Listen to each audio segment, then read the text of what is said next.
Good evening. Casino operator Census today repatriated more than 150 of its Filipino workers. The Philippine Consul General in Macau said that including the ones who left today, more than 500 workers have already lost their jobs amongst the ongoing pandemic.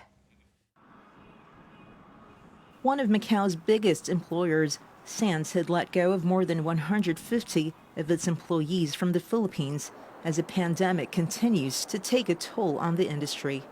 And today, the casino operator chartered a flight for its Filipino employees to return home. From those recently hired to the pioneer workers, the only viable option was to go back to the Philippines.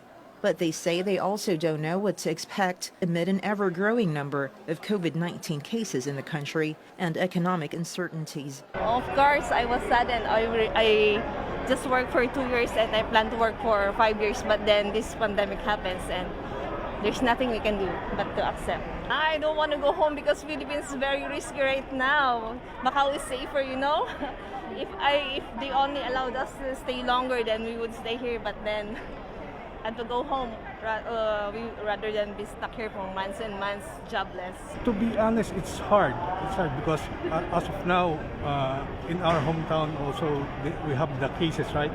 And then all of a sudden we don't have any job, and we were expecting that we were gonna be laid off in our job. Since opening from 2007, 13 years of service. I'm under casino beverage attendant. Of course, this is our bread and butter and our second home. But what to do? Because of the pandemic crisis, we have also to abide the law. The Philippine Consulate General in Macau and the Philippine Labor Office have meanwhile handed the returning Filipino workers $200 of financial assistance as part of the Philippine government's emergency funds. Consul General Lilibeth Diapera said that they'll also be required to undergo the same health protocols as other returning workers from abroad. She also pointed out that the previously repatriated workers from Macau tested negative for COVID-19. So far, more than 500 Filipino workers have already been either dismissed or not had their contracts renewed by their employers. About 500 already would have left through the two government organized repatriations and the repatriation organized by Melco and this one. Some of them were told that they will be on no work, no pay.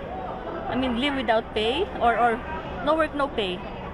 But because the situation did not improve, so now their contract was no longer or were no longer renewed. Diapera said that they've been receiving more requests for assistance from other Filipinos who have also been terminated by their employers. She added that they've already provided cash assistance to thousands of distressed Filipino workers, including those who were stranded in the Philippines and could not come back to Macau. They've also distributed other immediate needs to the Filipino community, including food, face masks, and hygiene kits.